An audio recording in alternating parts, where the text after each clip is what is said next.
ان کو یہی رہنا ہے. تو 16 دسمبر کا پیغام تو یہ ہے کہ آپ مکالمہ کریں, بات چیت کریں, راستہ نکالیں.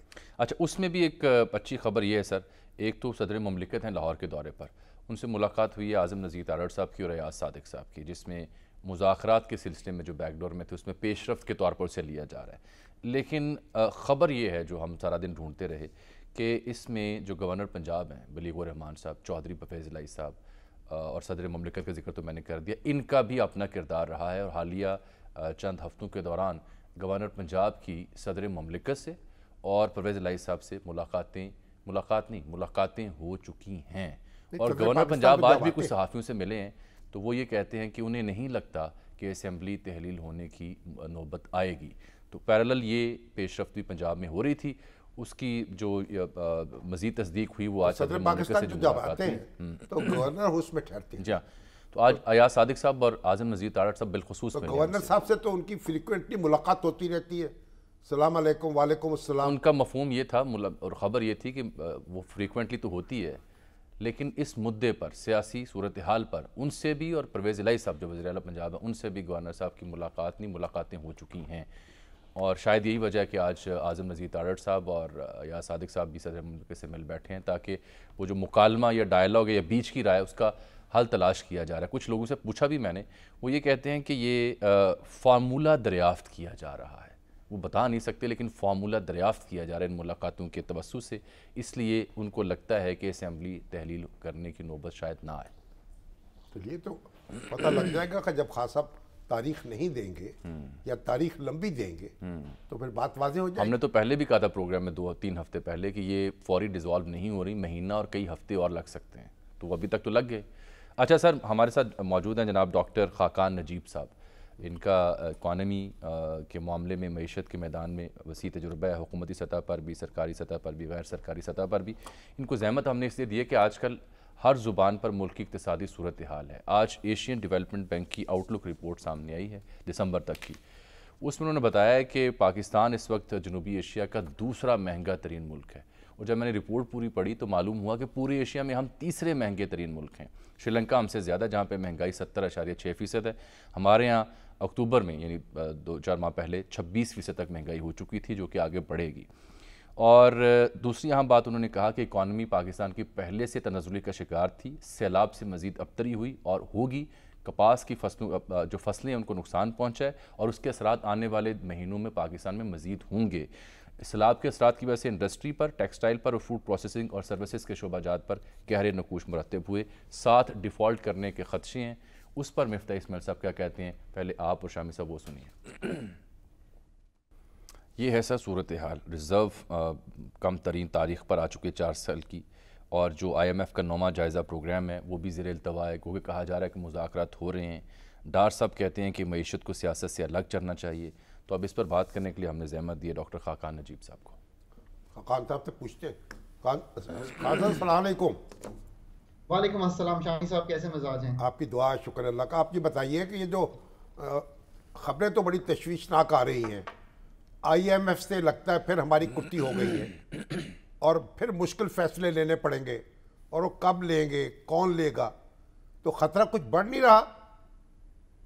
دیکھیں, ایک تو بات یہ کلیئر ہے کہ ہمیں ڈیفالٹ نہیں کرنا, that is how we want to do it. اب وہ نہ کرنے کا دیکھیں, اس سب سے آسان طریقہ جو ہے, لوگ سمجھتے ہیں یہ سب سے مشکل طریقہ ہے, میں بار بار کہتا ہوں یہ سب سے آسان طریقہ ہے, اور وہ یہ ہے کہ IMF کا دامن جو ہے وہ بالکل نہ چھوڑیں. سری لنکا IMF کے پروگرام میں نہیں گیا تھا, آپ نے دیکھا کہ سری لنکا نے اپنی ڈیٹ ری پیمنٹس پہ ایک ڈیفالٹ کیا. دیکھیے, پاکستان ڈیفالٹ نہیں کر رہا, ایک یہ بات ہمیں سمجھ لینی چاہیے. مسئلہ یہ ہے کہ پاکستان کا پرسیوڈ ڈیفالٹ رسک بہت بڑا ہوا ہے, اس کو نیچے لانے کے لیے IMF کو ساتھ رکھنا اور یہ انشور کرنا کہ اگر وہ ڈیفالٹ رسک جو پرسیوڈ ہے وہ ریالٹی میں نہ ٹرن کر جائے, تو IMF کے پروگرام کو چلانا بے حد ضروری ہے. اس کے ساتھ ساتھ کچھ قدم ہمیں خود بھی اٹھانے ہیں نا, جو ہم نہیں اٹھا پا رہے. مثلاً دیکھیں, اگر آپ نے ایک میکرو فریم ورک بنانا ہے کہ فلڈز آئے, بالکل بہت تکلیف آئی, اس کے بعد IMF آپ سے وہی میکرو فریم ورک مانگ رہا ہے, وہ ہم نے سامنے رکھنا ہے. فسکل فریم ورک ہم نے سامنے رکھنا ہے. پھر آپ کو کون روک رہا ہے کہ آپ کنزرویشن نہ کریں؟ آپ کو کنزرویشن ضرور کرنی چاہیے. اگر آپ کنزرویشن کریں گے تو آپ کی پیٹرولیم اور انرجی پروڈکٹس میں کمی آئے گی امپورٹس میں. آپ کو یہ کون روک رہا ہے کہ آپ روپی کی ویلیو کو ایڈجسٹ نہ ہونے دیں اس لیول تک جو اس وقت ریفلیکٹ کرے آپ کے فنڈامنٹلز کو؟ ضرور سمگلنگ کو ہمیں روکنا چاہیے, یہ ٹھیک کہہ رہی ہیں اتھارٹیز اپنی جگہ, پر ایک ڈالر لیکوڈیٹی کرنچ ہے, سب کو معلوم ہے کہ ہم نے امپورٹس کو روک کے بھی یہاں پہ رکھا ہوا ہے. سو روپی کو تھوڑا سا ریئل اس ریٹ پہ رکھیں کہ آپ کی ریمیٹنسز, اور میں آپ کی وساطت سے بھی ایک آپ کے سامنے رکھتا ہوں, آپ بڑے پریشان ہوں گے اس فگر کو دیکھ کے, جو ریمیٹنسز ہیں اس کی نومبر کے مہینے کی وہ $2.1 بلین آئی ہیں اور گر گئی ہیں پچھلے ہمارے جو نومبر تھا اس سے جب میں اس کو کمپیئر کرتا ہوں. سو اور ان کا گرنے کی سب سے بڑی اس کی وجہ کیا یہ ہے کہ پرائیویٹ چینل سے لوگ پیسے بھیج رہے ہیں؟ بالکل درست شامی صاحب, اگر آپ کے ریٹ میں ڈفرنس آئے گا اور اس وقت $224.70 کے قریب آپ کا آفیشیل ریٹ ہوگا اور آپ کا ان آفیشیل ریٹ جو ہے وہ بہت ڈفرنٹ آ رہا ہوگا, وہ 246-47 تک ان آفیشیل. تو مگر یہ آپ بتائیں نا کہ آپ کے خیال میں کون سے اقدامات ہیں جو فوری طور پر کرنے چاہیے اور حکومت کیوں نہیں کر پا رہی, کیوں لیت و لال کا شکار کیوں ہو رہی ہے؟ دیکھیں فورن تو آپ کو آئی ایم ایف کے ساتھ اپنا macro frame work, physical frame work, آپ نے جو فلڈز کا اسٹیمیٹس ان کو دینا ہے, سب کچھ ان کو دیں اور فارورڈ لوکنگ بیسس پہ 1 سال پہ ان کے ساتھ یہ طے کر لیں. یہ کیوں نہیں کر پا رہی؟ دیکھیں ہمیشہ سے پاکستان کا آئی ایم ایف کے ساتھ, اور میں نے اس گورنمنٹ جو اس وقت پی ایم ایل این کی گورنمنٹ کے ساتھ ہی 16 کا پروگرام کمپلیٹ کیا. آپ تو گھر کے بھیجی ہیں. جی پرابلم یہ رہی ہے کہ کمپٹنس لیول جو ہوتا ہے نا ہمارا فنڈ سے یا ہمارے ان اداروں سے ڈیل کرنے میں, وہ آئی تھنک ہمیشہ ایسا رہ جاتا ہے کہ کچھ ٹیکنیکل ویکنس رہ جاتی ہے. کمپٹنس لیول اسحاق ڈار صاحب تو جانے جاتے تھے کہ جی یہ جادوگر ہیں معاشی, ان کی کمپٹنس کے تو یہاں ڈنکے بجتے تھے, تو کہاں گئی کمپٹنس یہاں پر؟ وہ مذاکرات ہی نہیں ہو پا رہے. لیڈرز کی کے علاوہ جو ٹیکنیکل کمپٹنس ہے, دیکھیں یہ سارا کام تو ایکچولی ٹیکنیکل ہونا ہے نا, جو چیزیں ایکسچینج ہونی ہیں, جو ان کے ساتھ ہم نے آزاد و شمار طے کرنے, یہ سارا ایک ٹیکنیکل کام ہے. پھر انرجی سیکٹر کے اپنے مسائل ہیں, آپ نے کچھ سبسڈیز دی ہوئی ہیں, اس پہ آپ کو ان کے ساتھ طے کرنا ہے. پھر آپ نے ان سے مطلب آپ نے 73 ارب کا ایک ایکسپینڈیچر کیا ہے, اس کا آپ نے ان سے مانگنا ہے کہ یہ ایکسپینڈیچر جو ہے یہ ہمارے جو فزیکل ڈیفیسٹ ہے اس کے باہر رکھا جائے. یہ سب چیزیں ان کے ساتھ طے ہونی ہے. گیس کی قیمت جو ہے, اگر آپ مجھ سے پوچھیں کیا بڑے مسائل آ رہے ہیں, اس میں گیس کی قیمت خود ایک بہت بڑا مسئلہ آ رہی ہے. یہ کیوں آ رہی ہے؟ کیونکہ ہم 650 میں گیس بیچ رہے ہیں, 950 کی بنا رہے ہیں, ایک اس میں سرکولر ڈیٹ ایڈ ہو رہا ہے. اس کے علاوہ آپ کی جو ایف پی آر ہے وہ اگر 7400 بھی کلیکٹ کر لیتا ہے تو آپ کا ٹیکس ٹو جی ڈی پی نہیں پورا ہو رہا. سو آپ کو کچھ ٹیکسیشن کے میجرز لینے پڑیں گے, 300-400 ارب کے میجرز لیں, یہ پورا ہو جائے گا. پیٹرولیم ڈیولپمنٹ لیوی 850 ارب کی ہے, اس پہ یہ ہیں مشکل فیصلے شامی صاحب, جامی صاحب, یہ مشکل فیصلے ہیں. یہ مشکل فیصلے اس چیز سے آسان ہیں. یہ فیصلے آپ کیسے کریں گے جب عمران خان صاحب ایک مقبول رہنما بار بار کہہ رہے ہیں کہ ہمارے دور میں پر بیرل 100-125 تک چلا گیا, ہم نے قیمتیں ریٹین کی, مینٹین کی, ان کے دور میں کم ہو گئی ہے پر بیرل قیمت, اور پھر بھی قیمتیں نہیں کم کر پا رہے. تو یہاں پر تو یہ اے ڈی پی کی رپورٹ کہہ رہی ہے کہ پاکستان میں توانائی کا شعبہ مزید مہنگا ہوگا, توانائی کو استعمال کرنا مزید مہنگا ہو جائے گا, اور اس کے علاوہ جو روپے کی قدر ہے اس میں مزید گراوٹ ہوگی. تو ان دو پریڈکشنز کے ساتھ کیسے ہم سٹیبلٹی کی طرف جا سکتے ہیں؟ دیکھیں اس وقت تو آپ کو جو یہ مشکل کام لگ رہے ہیں نا, اس سے اگر خدا نہ خواستہ کوئی کرائسس بن جائے تو وہ بہت زیادہ مشکل ہوگا. So what I am trying to say اس کہ 2 مشکلوں سے آسان والی جو مشکل ہے اس پہ چل پڑیں. اور یہ ضرور ہے, اب آپ نے کیونکہ پیٹرولیم ڈیولپمنٹ لیوی 50 روپے کی طے کی ہوئی ہے تو اس پہ عمل کریں. دوسرا یہ کہ روپے کی قدر میں چونکہ کمی ہوئی ہے, تو اگر آپ کی قیمت کم بھی ہوئی ہے پیٹرولیم پروڈکٹس کی, پر آپ کی قیمت میں شاید اتنا فرق نہیں آئے گا. ابھی ڈیزل پہ 25 روپے ہے for example petroleum development levy, اس کو 50 روپے تک جانا ہے. یہ ضرور مشکل فیصلے ہیں, پر آپ کو مڈل تھرو کرنے کے لیے, اور یہ اس وقت بیسٹ پاکستان کی اکانومی مڈل تھرو ہی کرے گی, کہ یعنی کہ ان مشکلات سے گزرتے ہوئے ہمیں گزر جانا ہے. کہ آپ کیا سمجھتے ہیں کتنا وقت ہے ہمارے پاس, کتنی دیر تک ہم ٹال سکتے ہیں؟ میرے خیال میں اگر آپ $3 بلین سعودی عربیہ سے لے لیتے ہیں جس کی بات ہو رہی ہے تو آپ کو مہینے 2 اور گزر جائیں گے. IMF کا تھامن جو ہے وہ آپ کو ہر صورت میں، اب جب ہم دسمبر کی چھٹیوں کے بعد واپس آتے ہیں، میں چونکہ انٹرنیشنل اداروں کے ساتھ کام کرتا ہوں تو اب چھٹیوں پہ چلے گئے ہیں، ہم 10 جنوری کو واپس آئیں گے. آپ کو جنوری میں یا فروری کے شروع میں 9واں اور 10واں ریویو کمبائن کر کے کرنا چاہیے تاکہ آپ کو ایک کمفرٹ رہے ایز این اینکر IMF آپ کے ساتھ. بالکل ٹھیک ہے، لیکن اگر سعودیہ سے یا کسی اور دوست ملک سے مل بھی جاتے ہیں $2 یا 3 ارب تو وہ تو چند ہفتوں یا چند مہینوں کے لیے ہوں گے نا سر. 2 مہینے مل جائیں گے نا. یہ جو پریشر تھا کم ہو جائے گا. لیکن معاملہ تو یہ ہے، گولی تو آپ کو نگلنی پڑے گی چاہے کڑوی ہو. بہت شکریہ جی آپ کے وقت کا. مشکل فیصلے لینے پڑیں گے، IMF کے ساتھ جڑا رہنا پڑے گا. IMF کو آپ چھوڑ نہیں سکتے اور اس کے مطابق آپ کو چلنا ہوگا، اور تبھی جو بھی صورت ہے قبر ہمت کسنی ہوگی. جو ہو سو ہو. اب یہ جو رپورٹ ہے صاحب میں دیکھ رہا تھا نا، اس سے تشویش ہوئی، اسی لیے اس موضوع کے انتخاب کے ڈاکٹر صاحب تو بتا چکے ہیں. جنوری 2022 میں پاکستان میں مہنگائی کی شرح 13% تھی. ایک ہی سال کے اندر، چند ماہ کے اندر، جنوری سے اکتوبر کے دوران یہ 26% ہوگی، 2 گنا، اور اس سے بھی زیادہ بڑھنے کا خدشہ ہے. شری لنکا میں سب سے زیادہ 70.6%، اور وہاں پہ وہ تو ڈیفالٹ کر گیا نا. لیکن آپ دیکھیے کہ بھارت میں جو مہنگائی کی شرح رہی ہے وہ بڑا سیدھی سی بات ہے. بھارت کے ریزروز کتنے ہیں؟ $600 ارب سے زیادہ ریزرو ہے اس کے. آپ کے پاس کیا صورتحال ہے؟ تو آپ اس کو اتنے موازنہ کیوں کرتے ہیں اپنے اعصاب توڑنے کے؟ کس سے کریں موازنہ؟ جو مشکلات ہیں وہ ہیں. اپنا موازنہ سوڈان سے کریں کیا؟ نہیں، اپنا موازنہ اپنے آپ سے کریں. شری لنکا سے کر لیتے ہیں. اپنے آپ سے کریں. اپنے آپ سے کرنے کو ہم تیار ہی نہیں ہیں بس. اور اپنے معاملات طے کریں. آپ کا اونچ نیچ تو ہوتی رہتی ہے نا. پاکستان جو ہے اونچ نیچ کے اوپر ذرا دیکھیے وزیر اعظم شہباز شریف صاحب اور اسحاق ڈار صاحب کیا فرما رہے ہیں. شامی صاحب، سیاستدان یا حکمران ایسے بیانات دیتے ہیں، انہیں دینے بھی چاہیے. اللہ کے فضل سے نہیں کرے گا ڈیفالٹ، ہماری دعا اور خواہش بھی ہے. لیکن مجھے یہ ہمارے مسیحا رہنما ادھر والے یا ادھر والے، وہ یہ نہیں بتاتے کیسے، وہ نسخہ نہیں بتاتے، وہ عوام کو اعتماد میں لیتے. دیکھیے کسی ملک میں اس کی اکانومی اس طریقے سے زیر بحث نہیں آتی جیسے پاکستان میں، کہ ایک بڑی پارٹی جو ہے ہر روز اس کی طرف سے یہ دھمکی ہو رہی ہے، مل رہی ہے، یا کہ ڈیفالٹ ہوا کہ ہوا، ڈیفالٹ ہوا کہ ہوا. یہ ڈیفالٹ کی قوالی ہو رہی ہے. اگر مریض جو ہے اس کی حالت، جو اس کا علاج کرنے کی بجائے آپ یہی ڈنکا بجاتے رہے، ہائے مریض کی حالت تشویشناک ہے، تو بیچارہ ویسے پسینے چھوٹ جائیں گے. چلیے میں ایک بریک لے رہا ہوں، بریک کے بعد ہم جائیں گے جناب اعظم نذیر تارڑ صاحب. بات یہ کہ بنیادی بات ہے، ایک بات سن لیں، شہباز شریف صاحب بات بالکل درست کر رہے ہیں، لیکن یہ پچھلی حکومت جو ہے نا، اب اس کا نہیں چلے گا، یہ مالا نہیں جپے. یہ جو پچھلی حکومت یہ کر گئی، پچھلی حکومت یہ کر گئی، آپ نے کیا کیا؟ اب اس کا کوئی نتیجہ نہیں ہے. آپ نے کیا کیا یہ نہیں بتاتے نا سر. فیس کریں، لوگوں کو اعتماد میں لیں، ان کو روڈ میپ دیں، بتائیں ہم یہ کر رہے ہیں، ایسے ہوگا، آپ یقین رکھیں تا آگے بڑھے. جس موضوع سے پروگرام کا آغاز کیا تھا وہ تو سیاسی صورتحال، اس پر ہم رابطہ ہم نے کیا جناب اعظم نذیر تارڑ صاحب سے. آپ کی آج ملاقات ہوئی ہے جناب صدر سے بھی، اور دیگر اہم ملاقاتوں اور مذاکروں کا بھی حصہ رہتے ہیں. اتحادیوں کو بھی منانے گئے ہوئے تھے اور انہیں منا لیا. تارڑ صاحب بہت شکریہ آپ کے وقت کا. صدر مملکت سے پہلے اسحاق ڈار صاحب ملے ہیں، پھر آج آپ اور ایاز صادق صاحب ملے ہیں، تو کوئی مثبت خبر بھی ہے، پیش رفت بھی ہے، یا معاملہ جوں کا توں ڈیڈ لاک پر ہی ہے؟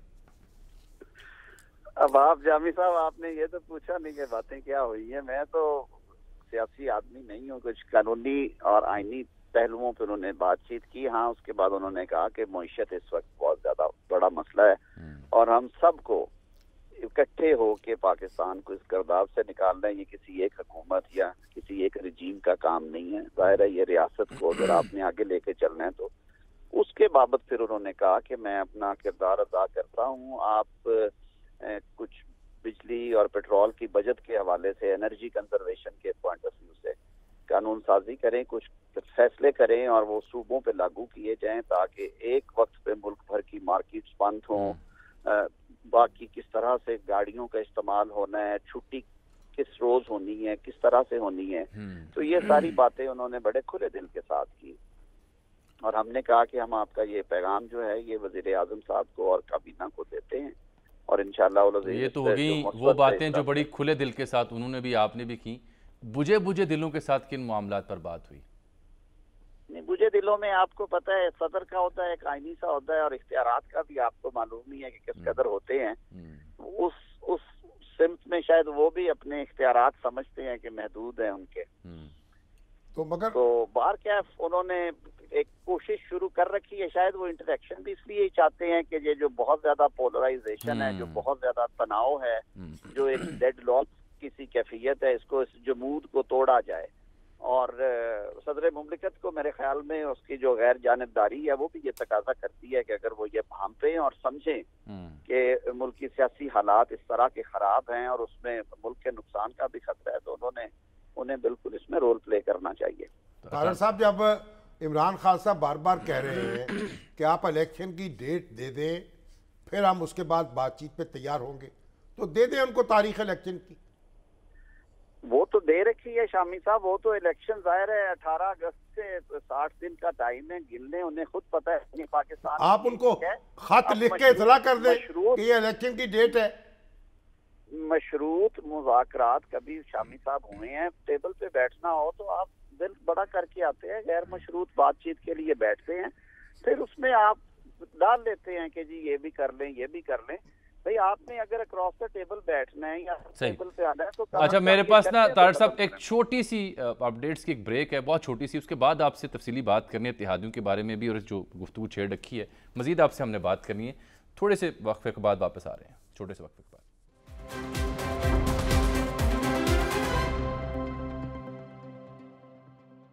ویلکم بیک ناظرین. اعظم نذیر طاہر صاحب سے بات ہو رہی جو کہہ رہے ہیں آئینی اور قانونی معاملات پر بات چیت ہوئی ہے. صدر مملکت کو احساس ہے کہ ملک کس اقتصادی صورتحال سے دوچار ہے اور درد دل ہے ان کے ہاں. وہ چاہتے ہیں کہ قانون سازی کی جائے انرجی کے معاملے میں اور ایسے معاملات میں جس سے بچت ہو سکے ملک کی پاور کنزمپشن کی. لیکن جو 17 تاریخ کو جلسہ رکھا ہے خان صاحب نے لبرٹی میں، اطلاعات ہیں کہ اس میں وہ 23 دسمبر کو پھر اسمبلیاں تحلیل کرنے کا اعلان کریں گے. یعنی 17 کو جو تاریخ دیں گے غالباً وہ 23 دسمبر ہو سکتی ہے، اور چاہتے ہیں کہ مارچ سے پہلے انتخابات بھی ہو جائیں. تو جو میل ملاقاتیں تھیں، ہمارا تاثر تو یہ تھا اس میں کوئی فارمولہ دریافت کیا جا رہا ہے. جیسے طاہر صاحب سے بات ہوگی تو ان سے بات کریں گے. البتہ آج جو مرکزی قیادت ہے پاکستان تحریک انصاف کی، اس کا ایک بار پھر اجلاس ہوا ہے، اور خان صاحب یہ کہتے ہیں کہ اب میں مزید صلاح مشورہ نہیں کروں گا، صرف اسمبلیاں تحلیل کرنے کا اعلان کروں گا. لیاقت انصاری صاحب سے کچھ دیر میں رابطہ کرتے تاکہ جان سکیں کہ تازہ ان کے خیالات کے ہیں. شامی صاحب آپ کچھ کہنا چاہ رہے ہیں؟ طاہر صاحب کہاں گئے؟ ابھی دستیاب ہوتے تو میں بات کرتا نا، ابھی دستیاب نہیں ہے، جیسے ہی آتے ہیں تو ان سے بات کر لیتے ہیں. فون ان کا بھی اگر خان صاحب نے صلاح مشورہ مکمل کر لیا، اب اس کی ضرورت محسوس نہیں کر رہے تو بس ٹھیک ہے. تو جو بھی اللہ کو منظور ہوگا وہ ہو جائے گا. آ جائیں میدان میں. نہیں تو آج میدان میں جنہیں آنا ان کو آنا چاہیے نا، وہ کیوں گھبراتے ہیں؟ کون خان صاحب کون؟ جو ملک کی اکانومی ہے اس وقت، اس میں آپ 2 صوبوں کے جو بھی ہو، ہم ہمارے بھاشن دینے سے کیا ہوتا ہے؟ جو فیصلے سیاستدانوں نے کرنے ہیں انہوں نے کرنے ہیں، وہ کر لیں. اسمبلیاں تحلیل کرنے سے اور 2 صوبوں میں نئے انتخاب کرنے سے، اگر وہ اسمبلی تحلیل کرنا چاہتے ہیں وہ کر لیں، وہ الیکشن کرانا چاہتے ہیں وہ کرا لیں، وہ نہیں کرانا چاہتے ہیں نہ کرائیں. ہم کیا کر سکتے ہیں؟ ہم تو بس خاموش تماشائی ہیں. تو تماشائی کب تک بنے رہیں گے سر؟ نہیں تو پھر یہی تو مسائل ہیں. اس ملک میں ماشاء اللہ لگ گیا تھا اس بنیاد پر کہ پی این اے اور پیپلز پارٹی کے درمیان نئے انتخابات کی تاریخ پر اتفاق نہیں ہو رہا تھا، اور اس کے نتیجے میں کیا ہوا؟ ماشاء اللہ لگ گیا. لیکن تب بھی تو بیک ڈور میں مذاکرات ہو رہے تھے، تب بھی تو یہ خبر بیک ڈور نہیں، کھلے عام ہو رہے، کھلے عام بعد میں ہوئے نا سر. لیکن بعد میں کیسے ہو رہے؟ تب بھی تو یہ کہا گیا کامیابی کے قریب تھے. اوہو، مذاکرات باقاعدہ ہو رہے تھے. نہیں، یہ کہا گیا کہ کامیاب ہو چکے ہیں. وہ بعد میں دعویٰ کیا نا انہوں نے کہ ہم تو کامیاب ہو چکے تھے. لیکن اصل بات یہ تھی کہ کامیاب ہوتے تھے، مذاکرات ٹوٹتے تھے، پھر بگڑتے تھے، پھر ٹوٹتے تھے، پھر جڑتے تھے. چلے وہاں تو یہ تھا کہ چلو انگیجمنٹ تو تھی نا، انگیجمنٹ تھی، اب یہاں لیکن اتفاق نہیں ہو پایا. انہوں نے کہا ہمارے اعصاب جواب دے گئے ہیں. افواج پاکستان نے کہا، جب انہوں نے افواج پاکستان کو طلب کیا کہ جو مظاہرین ہیں ان کو کچلنے کے لیے، تو پھر جب گولی چلائی گئی تو گولیاں چلی ساری ہوائی فائر ہوئے. وہ ہمارے جنرل فیض علی چشتی صاحب جو ہیں یہی تو رونا رو رہے ہیں نا. اور پھر انہوں نے کہا کہ یہ فوج جو گولی چلاتی ہے نا وہ ہوائی فائرنگ نہیں کرتی, فوج گولی چلاتی ہے سیدھی نشانہ لے کر. جب فوج ہوائی فائرنگ کر رہی ہے اس کا مطلب ہے وہ فائر نہیں کرنا چاہتی, انٹینشن کچھ اور ہے. ٹھیک ہے. اور 3 بریگیڈیئرز نے استعفے دے دیے. اس کے بعد پھر فوج جو ہے اس کو مداخلت کرنی پڑی. تو اگر یہ معاملات طے نہیں ہو رہے تھے, الیکشن کے انتظامات کیا ہوں گے, کیسے ہوں گے, نئے الیکشن پر تو بھٹو صاحب مان چکے تھے. آج آپ قوم کے اعصاب پر سوار ہیں, الیکشن کی تاریخ آپ سے طے نہیں ہو رہی, اس کے انتظامات پر اتفاق نہیں ہو رہا. تاریخ طے کر لیں گے, انتظامات نہیں ہوں گے. نہیں مل بیٹھ کر باقاعدہ بیٹھنے پر اتفاق نہیں ہو رہا. یہ تو جو دکھتے آپ اٹھا رہے ہیں بات کی بات ہے. اگر یہ کوئی آ گیا اور اس نے سب کا بساط لپیٹ دی, پھر کیا ہوگا, ہم کیا کہیں گے؟ یعنی یہ اس طرح تماشے چلتے رہیں گے کہ غور کرنا چاہیے. خدا نہ خاصہ کسے غور کرنا چاہیے, کسے غور ان لوگوں کو, کن کو, کس کی ذمہ داری, کس عمران کی, خان وہ صاحب برملا گئے نا سر, کس کی ذمہ داری, جو شہباز شریف صاحب ہیں, 78 79 زرداری صاحب ہیں, آپ نے 78 79 80 کے واقعات تو سنا دیے ہمیں. اس ملک کے 77 کے ہنگام جو کچھ کا مسائل ایک ہے. ابھی ریکوڈک جو ہے اس کے ساتھ جو معاہدہ ہوا ہے, سپریم کورٹ نے اس کو کلیئر کر دیا کہ ٹھیک ہے. کمپنی نے کہا سپریم کورٹ ٹھپا نہیں لگائے گی تو ہم معاہدہ نہیں کریں گے. جی ایسا ہی ہے. مگر اب JUIF اور BNP, اختر مینگل, مولانا عبد الواسع, اس کو کہتے ہیں یہ ہم سے پوچھا نہیں گیا. نہیں وہ اب یہ تارڑ صاحب سے اس لیے میں نے بات کرنی تھی, یہ کہتے ہیں کہ ان کو منع لی ہے, وہ ایک ترمیم کی صورت میں لے کے آئیں گے پارلیمان میں اور وہاں ان کی ترمیم اس کا حصہ بن جائے گی. اس لیے یہ سارے معاملات ہیں ملک کا, ایک مسئلہ تھوڑی ہے بھائی. کہیں آپ ایک طرف حالات شروع کرتے ہیں, دوسری طرف خود بدھ ہو جاتی ہے. چلیے میں لیاقت انصاری صاحب کو کبھی ڈائبٹیز بڑھ جاتی ہے, کبھی بلڈ پریشر بڑھ جاتا ہے, یعنی کبھی بخار ہو جاتا ہے. تو یہ بھی سارے مسائل, کئی ہیں مسائل, ایک مسئلہ تھوڑی ہے. اچھا انصاری صاحب یہ بتائیں کہ صدر مملکت بھی لاہور میں ہیں, پھر اعظم نذیر تارڑ صاحب, ایاز صادق صاحب ان سے ملے ہیں, وہ خان صاحب سے ملیں گے, مونس الہی صاحب نے آج خان صاحب سے ملنا تھا, خان صاحب کی پریس کانفرنس بھی سامنے آ گئی, سینئر قیادت سے بھی ان کی بات چیت ہو گئی. وہ یہ کہتے ہیں اب وہ مزید کسی سے صلاح مشورہ نہیں کریں گے, 17 کو اسمبلی توڑنے کی تاریخ کا اعلان کر دیں گے. واقعی ایسا ہے یا کچھ پس پردہ میل ملاقاتوں سے کوئی فارمولہ ایجاد ہو جائے گا؟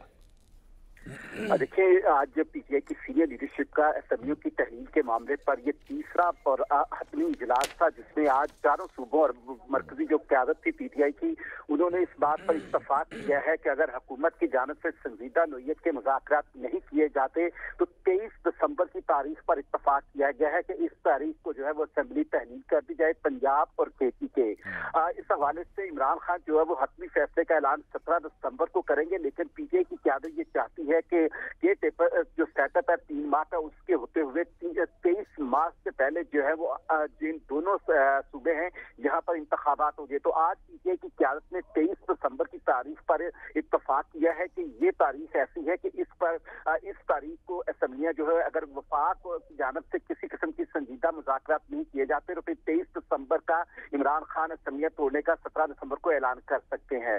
دوسری جانب صدر مملکت لاہور پہنچ چکے ہیں اور امکان ہے کہ کچھ دیر بعد آج کی شام میں ملاقات تھی, لیکن سینئر لیڈرشپ کا اجلاس غیر معمولی طور پر التوا کا شکار ہوا اور بڑا لمبا اجلاس چلا, جس کی وجہ سے صدر مملکت کی ابھی تک جو ہے وہ عمران خان سے ملاقات نہیں ہو سکی. امکان یہی ہے کہ آج کسی وقت ملاقات ہو جائے گی, ورنہ صدر مملکت 3 روز لاہور میں ہے, پھر کل ملاقات ہو سکتی ہے. اس میں یہ ذرائع کنفرم کر رہے ہیں کہ اگر آج ملاقات نہ ہوئی تو کل ہر صورت یہ ملاقات ہوگی. آج سابق وفاقی وزیر مونس الہی نے تھوڑی دیر پہلے عمران خان سے بھی ملاقات کی ہے اور عمران خان کی جانب سے مسلم کاف کی قیادت کو آج یہ باضابطہ طور پر آگاہ کر دیا گیا ہے کہ پی ٹی آئی کی قیادت جو ہے وہ اس تاریخ کو انتخابات. اچھا انصاری صاحب یہ بتائیں مختصر کہ یہ جو گورنر پنجاب ہیں وہ کس بنیاد پر پر امید ہیں کہ اسمبلیاں تحلیل نہیں ہوگی؟ وہ کہتے ہیں کہ میری پرویز لائی صاحب سے ملاقات ہوئی ہے تفصیل سے اور صدر مملکت سے ملاقاتیں رہی ہیں, تو انہیں لگتا ہے کہ اسمبلیاں تحلیل نہیں ہوں گی.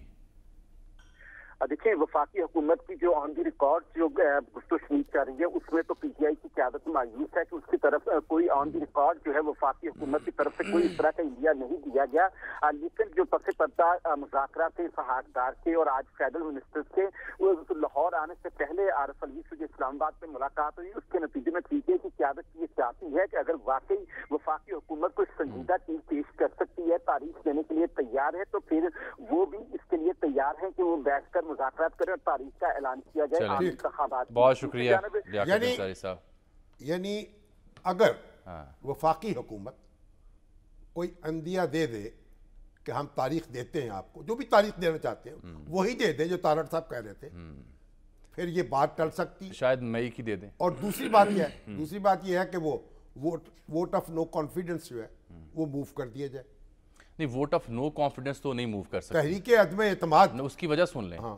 جو سابق وزیر اعلیٰ پنجاب ہے حمزہ شہباز صاحب، وہ تو چند ہفتوں کے لیے نہیں ہے یہاں پہ، وہ تو چند ہفتوں کے لیے دستیاب نہیں ہے ملک میں، نہیں، وہ تو امریکہ، ان کے کئی ایک ایم پی ایز یہاں نہیں ہیں، اور یہ آپشن ختم ہے۔ بھائی 20% ایم پی ایز جو ہے نا انہوں نے موو کرنا ہوتا ہے، وہ موو کر دیں تاکہ خان صاحب کی تاریخ گزر جائے، آگے کچھ دن بڑھ سکتے ہیں، یہ ایک طریقہ یہ ہے۔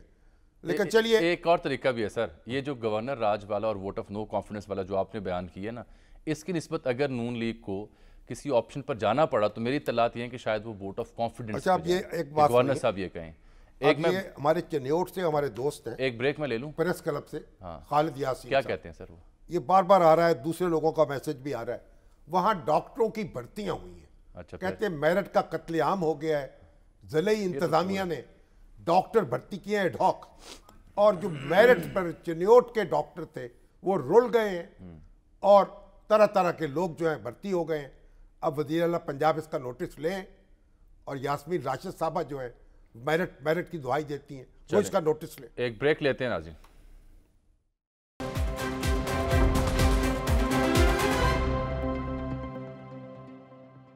بیک ناظرین، شاہم صاحب، کامران شاہد صاحب بھی آ چکے ہیں اسٹوڈیوز میں، آج پروگرام کرنے جا رہے ہیں کوئی بڑا دھانسو قسم کا، توشہ خانے کے اوپر مبینہ کوئی انکوائری ہوئی ہے کسی سابق وزیر اعظم سے منسوب، کوئی ان کے پاس بڑی اہم خبریں، بڑی بڑی خبریں، انہوں نے ٹویٹ بھی کر رکھا ہے، اور بریک میں کوئی انہوں نے خسر بسر بھی کر کے مجھے بتایا ہے کہ جناب بڑی تہلکہ خیز انکشافات سے بھرپور آج ان کا یہ پروگرام ہوگا۔